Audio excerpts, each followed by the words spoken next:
However, as the Persian army is moving up this pass during the night, they cause such a ruckus, or there's such a great sound that the Phocians immediately think that the main Persian force is coming up the pass towards them, and so they actually retreat onto higher ground. And so the Persians are actually able to just march straight past them because it's an empty pass, because the Phocians have decided to fall back onto a more defensible position, only to leave this mountain pass wide open. Leonidas does get word of this outflanking maneuver, and so the Greek army then has a little bit of a council to decide what to do next, and it's decided that the vast majority of the Greek forces are going to withdraw, and so Leonidas sends all of the non-Spartan contingents all the way back into back to Greece, back behind the lines, while he and his Spartans will form a rear guard to prevent the Persians from turning what should be an orderly retreat into a rout and a disaster. So the 300 Spartans are to remain, but also different contingents also volunteer to remain as well, such as the 700 Thespians, and also the Thebans, the 400 Thebans also remain at the same time.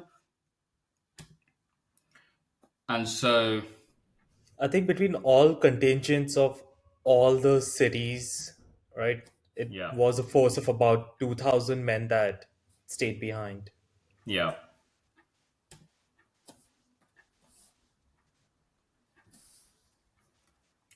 And right, and so dawn appears on the third day of battle, seventh in total, I believe.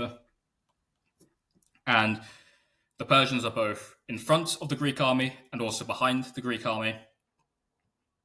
And at this point, the Greeks really have nothing to lose, in fact, and so they advance further beyond the Phocian wall that they had rebuilt at the start in the prelude to the battle. They advance further from the wall than ever they did before, and this is very much deliberate because it's to Might as well just get the space yeah to attack yeah, properly, because anyways you're fucked. and furthermore, because the Persian army behind them is attacking them as well, the further they move outside of the wall, the further the Persians move in the opposite direction as the retreating Greek army.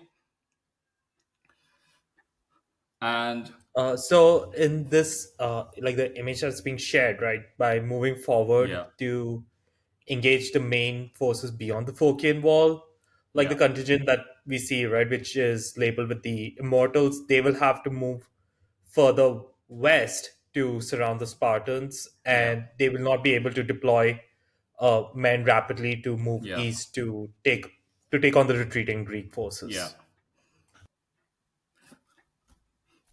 yeah. And this is effectively this is the last stand of the Spartans, and which sort of catapults them into legend as these exceptional and courageous warriors.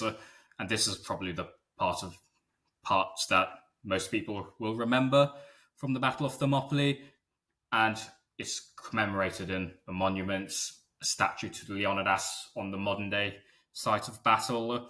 But in addition to these 300 Spartans that die alongside their king, you also have 700 Thespians who are also killed to a man, and they were given the offer to retreat with the rest of the Greeks. However, they chose to stay and fight, and this is not the last time or in their history that a contingent of Thespians will fight to the death voluntarily. It happens multiple times in the city's history. It sort of becomes their thing, really.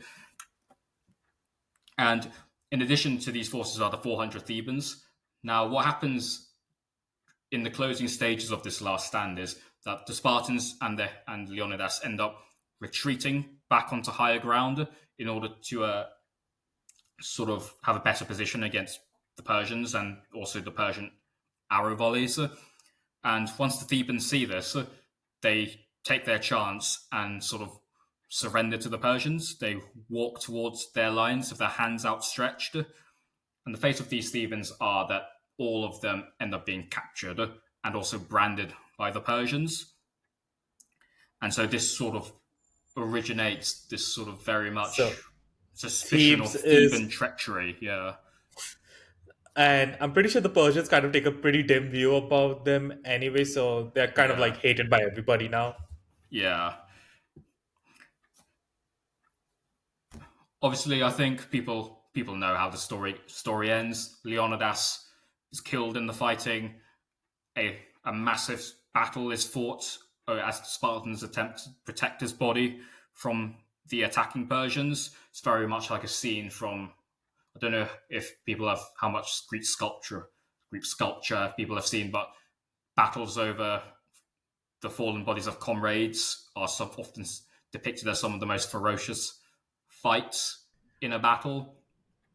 I guess, And Greg, from our podcast example, it would be the Battle of Charonia, where the last stand of the Theban sacred band, when it was yeah, completely surrounded by Philip and Alexander's Macedonian army, they fought to the end. yeah.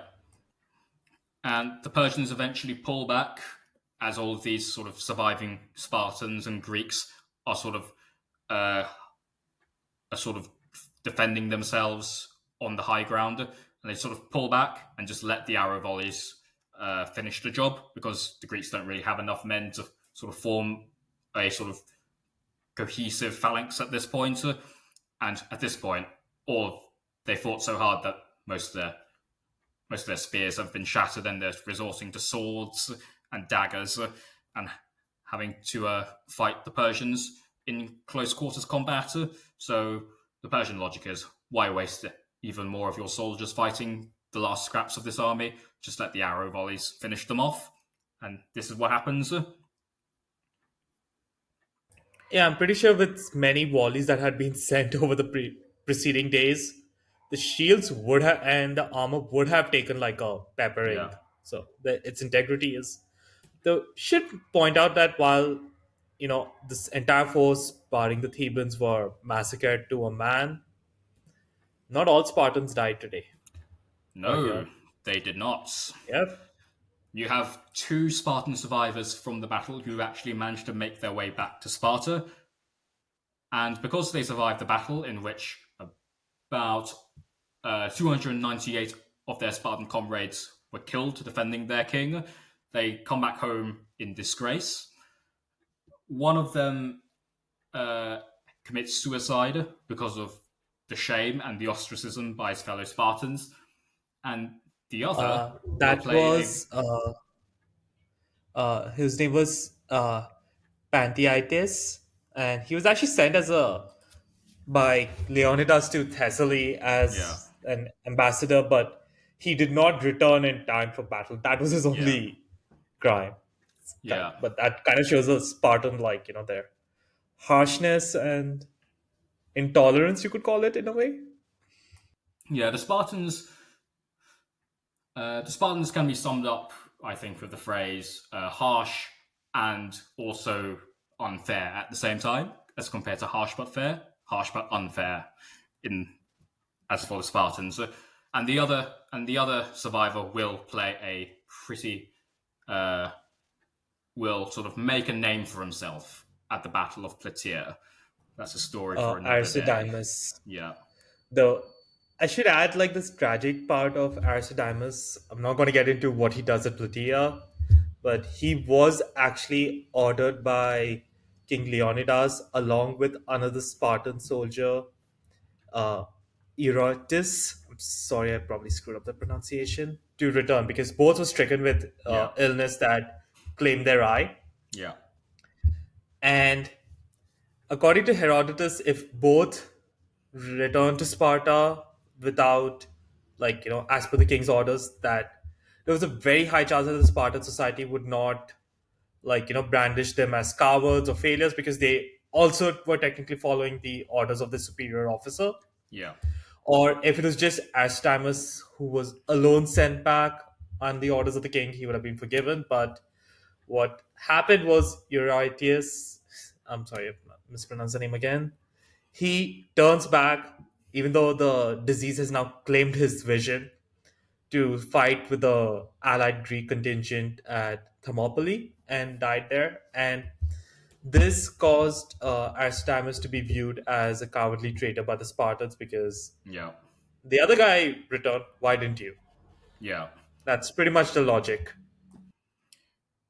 Yeah. Much like the modern day people, Greeks love a bit of comparison. Love a bit of comparison. Especially if one person comes off looking worse. They love comparison when that happens.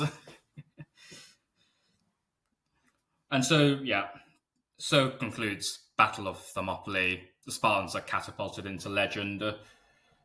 Uh, they are commemorated in various monuments and also epigram, which is basically poetry. So probably the most Xerxes was famous. pretty pissed off with Leonidas, right? Yeah, For this defiance.